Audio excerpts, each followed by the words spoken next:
To Americans, none of it makes much sense. But wherever there is poverty, unemployment, disillusionment, there is also despair. And where there is despair, people may listen to anyone, to any plan that promises a change. In America, practically nobody listens. In all countries with stable government, civil liberties, and reasonable prosperity, communism makes little or no headway. The red countries cannot stand comparison in the light of day. That's one reason for the Iron Curtain that stretches across Eastern Europe from the Baltic Sea to the Mediterranean. The barrier works two ways. It keeps free men from seeing too much inside, and it keeps the slave world from glimpsing freedom. Back of that Iron Curtain is the biggest captive audience in the world. They don't have to sell them, just tell them. And what do they hear about themselves? Well, let's listen. Мы передавали специальную программу, посвященную сельскохозяйственному планированию в Азербайджане. At the recent meeting of the International Labor Organization, the question was raised by one of the American delegates as to why there are no strikes in the USSR. To the people of the Soviet Union, this is a foolish question. The reason why we do not have strikes is because we do not have exploitation of the workers. Here there are no capitalists and no landlords seeking profits at the expense of human welfare. As all of us know, in the Soviet Union, authority belongs to the working people. In no other country does the worker feel so much a part of his factory, his farm, his village, and his nation. Our workers do not grumble or strike. They leave that to the discontented masses of other countries who have not yet advanced to socialism. One has but to look around the Union of Soviet Socialist Republics to see on every hand evidence of our enormous progress. In Uzbekistan, there has been a mighty upswing in the economy and unprecedented cultural progress as well. Twice as many Uzbeks today receive higher education than in France, for example.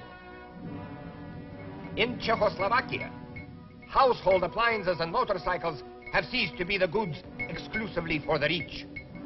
Today, they are available to all.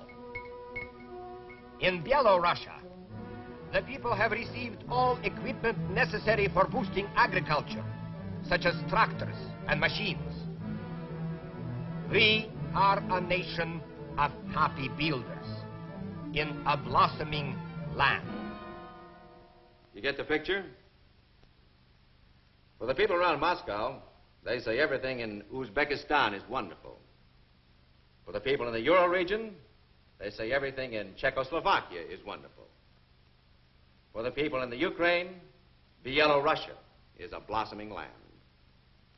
Wherever a Soviet citizen lives, he's told life is just a bowl of cherries somewhere else in the Soviet Union, and it's up to him to work harder to catch up.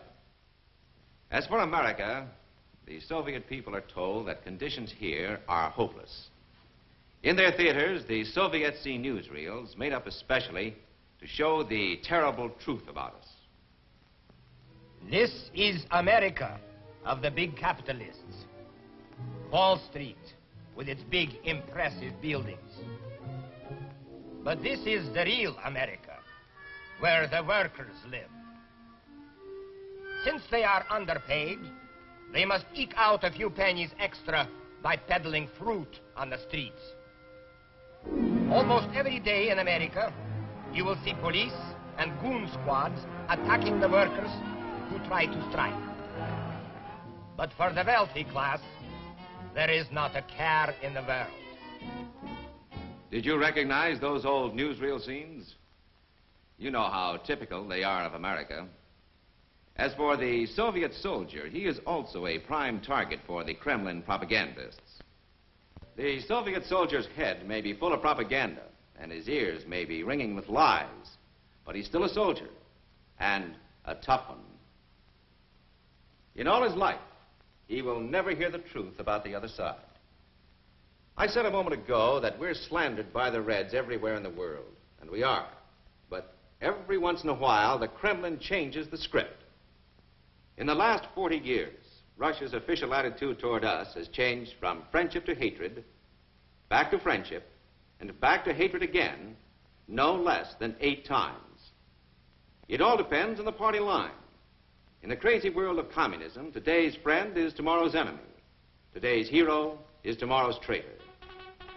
Lavrenti Beria, chief of the Soviet secret police, hero of the people, shot as a traitor. Today's hero is tomorrow's traitor. Rudolf Slansky, leader of the Czechoslovakian Reds, hero of the people, hanged as a traitor. Laszlo Reich, leader of the Hungarian Reds, hero of the people, hanged as a traitor, and then found innocent, cleared of all charges, but too late.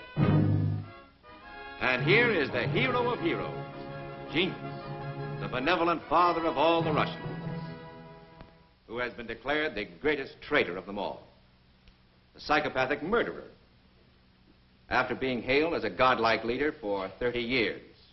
It all depends on the party line, whether the Russian bear kills or caresses, scowls or smiles.